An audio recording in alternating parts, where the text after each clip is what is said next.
तो आज की क्लास में हम देखेंगे क्वेरी क्या होती है। अब अपने सिलेबस में यहाँ पर देख पा रहे होंगे कि छोटा सा क्वेरी के बारे में आपको यहाँ पर डिटेल पूछा गया है। तो क्वेरी के बारे में हम थोड़ी सी जानकारी ले लेते हैं। यहाँ पर डीबीएमएस की बात की जाए तो हमारे पास जैसे एक्सेल में हमने फिल्टर ऑप्शन यूज़ किया था। हमारे पास कुछ डेटा होता था और यहाँ पर हम फिल्टर ऑप्शन का यूज़ करते थे और डेटा जो है उसकी छटनी हो जाती थी। छटनी होने का मतलब है कि कुछ डेटा हाइड हो जाते थे और हमको जो डेटा चाहिए होता था वो ही स्क्रीन पर डिस्प्ले होता था।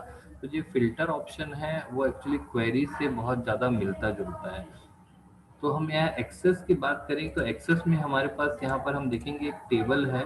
तो मैं क्वेरी का एक छोटा सा एग्जांपल बताता हूँ। यहाँ पर आप देख पा रहे होंगे कि roll number, name, age, father's name, date of birth, कुछ इन्फॉर्मेशन दी हुई है। अगर यही इंफॉर्मेशन हमारे पास एक्सेल में होती और मुझे ऐसे लोगों की लिस्ट देखनी होती जो जिनकी एज 30 से ज़्यादा है, तो एक्सेल में मुझे फिल्टर ऑप्शन का यूज़ करना पड़ता है, जबकि एक्सेस में मुझे क्वेरी चलानी पड़ेगी। तो मान लीजिए मुझे 30 से ऊपर एज जिनका है, जैसे ये रोल नंबर 4 और रोल नंबर 6, इसमें मैं कुछ नाम लिख देता हूँ। तो यहाँ पर रोल नंबर 4 और रोल नंबर 6 मुझे आउटपुट में चाहिए। अब यार एक बात बहुत अच्छे से ध्यान रखना है कि क्वेरी का जो इनपुट होता है वो एक टेबल होता है और क्वेरी का जो आउटपुट होता है वो भी एक टेबल होता है। यानी यहाँ पर इनपुट एंड आउटपुट जो है टेबल के फॉर्म पर होते हैं, न कि वैल्यूज के फॉर्म पर। तो यहाँ पर हम एक क्वेरी चलाएंगे, देखेंगे आप यहाँ पर मैंने क्वेरी की है। और क्वेरी को आप यहाँ पर मैं थोड़ा फॉन्ट बड़ा करके दिखा देता हूँ आपको। मैंने यहाँ लिखा है सेलेक्ट, क्योंकि ये हाई लेवल लैंग्वेज है और काफ़ी कुछ इंग्लिश से मिलती जुलती है। सेलेक्ट ये टेबल का नाम है। सेलेक्ट करने का मतलब है कौन कौन से फील्ड को सेलेक्ट किया है। Roll number, date of birth, S name, age और father's name from student. Student नाम के टेबल से ये सारी फील्ड्स को सेलेक्ट करिए जहाँ पर एज 30 से अधिक है। तो ऐसा क्वेरी अगर मैं चलाता हूँ तो मुझे जो आउटपुट में है सिर्फ ऐसे लोगों का नाम दिखाई देगा जिनकी एज 30 से अधिक है, और वो है 4 यानी कि अमित और 6 यानी कि राजा। तो यहाँ पर आप क्वेरी जो देख रहे हैं इसको हम रन करके देखते हैं कि क्या राजा और 4 नंबर और 6 नंबर ही आउटपुट में आ रहे हैं। तो मैं डिज़ाइन में यहाँ पर जाऊँगा और ये रन का ऑप्शन होता है। क्वेरी को जब हम रन करते हैं तो हमारा आउटपुट देखिए, यहाँ पे क्वेरी को रन करने के बाद रोल नंबर 4 और रोल नंबर 6 ही दिख रहा है। यानी हमारा डेटा फिल्टर हो चुका है। ये हमारा ओरिजिनल टेबल था और इसमें से रोल नंबर 4 और रोल नंबर 6 फिल्टर होकर यहाँ पर दिखाई दे रहा है।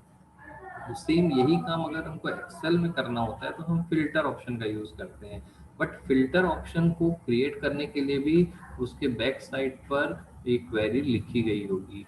असल में एक क्वेरी लिख करके आप इस तरीके का कोई भी ऑप्शन क्रिएट कर सकते हैं। तो आपने देखा कि क्वेरी हमने यहाँ पर लिखा है। क्वेरी को बेसिकली अगर टाइप्स में डिवाइड करें तो क्वेरी जो है कई टाइप की होती है। उनको अगर मैं उनकी वर्किंग के आधार पर डिवाइड करूं तो क्वेरी 4 टाइप की होती है।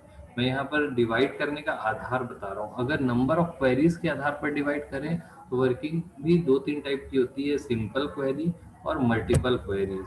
नेस्टेड क्वेरी भी होती है। तो यहाँ पर क्वेरी को लिखने के आधार पर अगर मैं डिवाइड करता हूँ क्वेरी को, तो अगर मैं आपको यहाँ पर बोलूँ कि क्वेरी को लिखने का तरीका जो है उस आधार पर डिवाइड करूँ तो क्वेरी आपको कई टाइप की मिलेगी। पहले ये simple query, multiple query. Multiple query का मतलब होता है कि बहुत सारी क्वेरीज एक साथ उसमें रन होती है, वो चाहे तो पैरेलली रन हो या नेस्टेड फॉर्म पे रन हो। फिर मल्टीपल क्वेरीज भी कई प्रकार की होती है, जैसे आपकी नेस्टेड क्वेरी भी मल्टीपल क्वेरी के अंदर आती है और ज्वाइनिंग्स भी है, वो भी मल्टीपल क्वेरीज के अंदर आते हैं। तो नेस्टेड क्वेरी, ज्वाइनिंग्स, ये सब चीज़ें अभी हम नहीं देखते, केवल नाम देखेंगे। पहला होता है सिंपल क्वेरी जिसमें एक सिंगल स्टेटमेंट लिखा जाता है और लास्ट में सेमीकोलन से यहाँ पर एंड कर दिया जाता है। दूसरा होता है मल्टीपल क्वेरी। मल्टीपल क्वेरी में आपको मल्टीपल स्टेटमेंट्स यहाँ पर ऐड किए जाएंगे। जैसे ये सिंगल स्टेटमेंट है तो मल्टीपल स्टेटमेंट्स आप यहाँ पर या तो नेस्टेड फॉर्म में या फिर ज्वाइनिंग के फॉर्म में या फिर एंड और लॉजिकल ऑपरेटर्स के फॉर्म में आप यहाँ पर ज्वाइन कर सकते हैं। तो मल्टीपल क्वेरीज भी बना सकते हैं, बट फिलहाल हमको इस कोड पे ध्यान नहीं देना है, हमको बस ये देखना है कि क्वेरीज कितने टाइप की होती है। तो सिंपल क्वेरी मतलब एक सिंगल स्टेटमेंट, मल्टीपल क्वेरी का मतलब होता है more than one statement, simple सी बात। अब यहाँ पर आते हैं कि उनकी वर्किंग के आधार पर क्वेरीज कितने टाइप की होती है। तो आप यहाँ पर देख सकते हैं कि वर्किंग के आधार पर क्वेरी आपको यहाँ पर देखने के लिए मिलेंगी। यहाँ पर आपको साफ साफ देखने के लिए मिल रहा है कि क्वेरी को हम यहाँ से डिजाइन कर सकते हैं कि किस प्रकार की क्वेरी आपको यहाँ पर लिखनी है। तो आप देख रहे हैं एक अपडेट क्वेरी होती है। मैं यहाँ पर लिख देता हूँ कि चार वर्किंग के आधार पर कौन कौन सी चार टाइप की क्वेरीज होती हैं। पहली क्वेरी होती है इंसर्ट करने के लिए, दूसरी क्वेरी होती है अपडेट करने के लिए, तीसरी होती है डिलीट करने के लिए, चौथी होती है सेलेक्ट करने के लिए।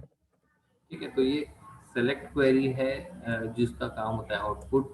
डिलीट क्वेरी का काम होता है डेटा को डिलीट करना। अपडेट क्वेरी का काम होता है डेटा को चेंज करना। इंसर्ट क्वेरी का काम होता है नए डेटा को इंसर्ट करना। तो आप यहाँ पर जो एग्जांपल देख रहे हैं, तो आपको यहाँ पर साफ साफ पता चल रहा होगा कि ये सेलेक्ट क्वेरी का एग्जांपल है। तो इस क्वेरी की जो वर्किंग होगी ना, वो सिलेक्शन का काम करेगी, यानी कि सेलेक्ट करने का काम करेगी, फिल्टर करने का काम करेगी। तो वर्किंग के आधार पर आपके पास चार टाइप की क्वेरी होती है। अब जैसे मान लीजिए आप अपना एग्जाम फॉर्म भरते हैं और फॉर्म पर डेटा फिलअप करके जब जैसे ही बटन सबमिट करते हैं, तो वहां पर इंसर्ट क्वेरी चालू होती है। इंसर्ट क्वेरी का मतलब होता है नया फॉर्म भरा गया, कोई भी नई वैल्यू एक्सेप्ट की गई। ठीक है, तो यूनिवर्सिटी के डेटाबेस में इंसर्ट क्वेरी रन हो जाती है जब आप अपना फॉर्म सबमिट करते हैं। क्लियर है? आपने किसी अपने फॉर्म पर अपना मोबाइल नंबर गलत लिख दिया है, अपना नाम गलत लिख दिया है, कोई भी डिटेल्स गलत लिख दी है, तो अब फिर आप यूनिवर्सिटी में उसको करेक्शन कराने के लिए जाते हैं कि मैंने वहाँ पर अपना मोबाइल नंबर गलत लिख दिया या ईमेल आईडी गलत लिख दी है, इसको करेक्ट करवाना है। यूनिवर्सिटी के डेटाबेस में पुराना डेटा खोजा जाता है आपका, और वहाँ पर गलत इंफॉर्मेशन को मिटा करके नया डेटा या सही इंफॉर्मेशन सेव किया जाता है। इस प्रोसेस को अपडेशन बोलते हैं। तो ऐसा जब कर रहे होते हैं यूनिवर्सिटी में, तो उसमें अपडेट क्वेरी जो है वो एग्जीक्यूट होती है। क्लियर है? डिलीट क्वेरी, आपने फॉर्म भर दिया है और आप अपना फॉर्म वापस लेना चाहते हैं, या फिर उसमें यानी आपने एडमिशन ले लिया और आप टीसी ले चुके हैं, लेना चाहते हैं, तो आपका जो फॉर्म है वो रिजेक्ट करके डिलीट किया जाएगा। उस समय डिलीट बटन दबाते ही डिलीट क्वेरी एग्जीक्यूट होती है। क्वेरी कैसे लिखते हैं वो हम बाद में देखेंगे।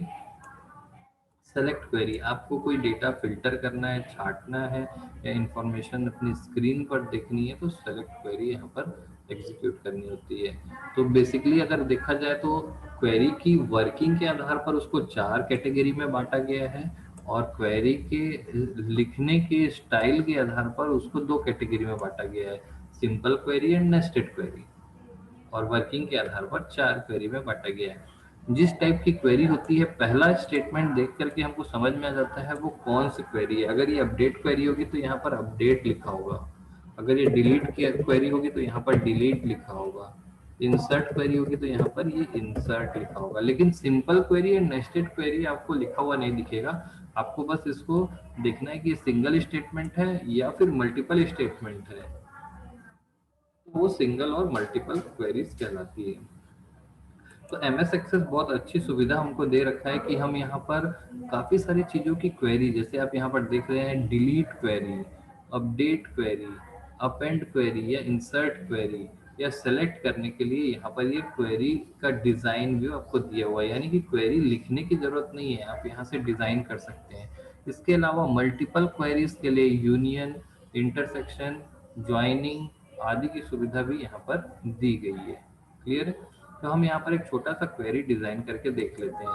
फॉर एग्जांपल, अगर मैं आपको बोलूं कि यहाँ पर मुझे सिर्फ ऐसे लोगों का नाम लिखना है जिसकी एज 20 साल से कम है, तो सिर्फ आपको दो नाम दिखेंगे, रोहित और अमित। तो इसके लिए क्वेरी कैसे लिखना होता है देखते हैं। मैं यहाँ पर सबसे पहले आपको दिखाऊंगा कि क्रिएट में हम जाएंगे, तो क्वेरी विजार्ड, डिजाइन और मैक्रो तीन ऑप्शन यहाँ पर दिए हुए हैं। इसमें विजार्ड ऑप्शन जो है काफी इजी होता है, क्योंकि आपको इसमें लिखने की जरूरत नहीं होती है, वो हमसे क्वेश्चन पूछते जाता है और हम उसको राइट कर सकते हैं। तो मैं विजार्ड ऑप्शन का यूज करता हूँ। तो आप ये आपके पास एक और पॉइंट मिल गया है कि MS एक्सेस में क्वेरी बनाने के लिए 3 ऑप्शंस होते हैं, विजार्ड, डिजाइन और मैक्रो। इसमें सबसे आसान होता है विजार्ड, उससे थोड़ा सा टफ होता है डिजाइन, और सबसे ज्यादा टफ होता है मैक्रो। मैक्रो की रिकॉर्डिंग भी कर सकते हैं बट कोड लिखना थोड़ा काफी टफ होता है। तो मैं यहाँ पर एक सिंपल क्वेरी सेलेक्ट किया और सिंपल क्वेरी जो है वो राइट होना चालू हो गई है।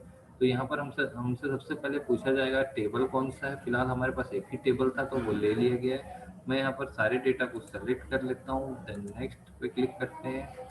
नेक्स्ट पे क्लिक करेंगे और मैं मॉडिफाई कर देता हूँ। यहाँ पर हमारी क्वेरी आधी तो उसने लिख के दे दी है हमको, ये क्वेरीज हमारी जो डिजाइन हो चुकी है।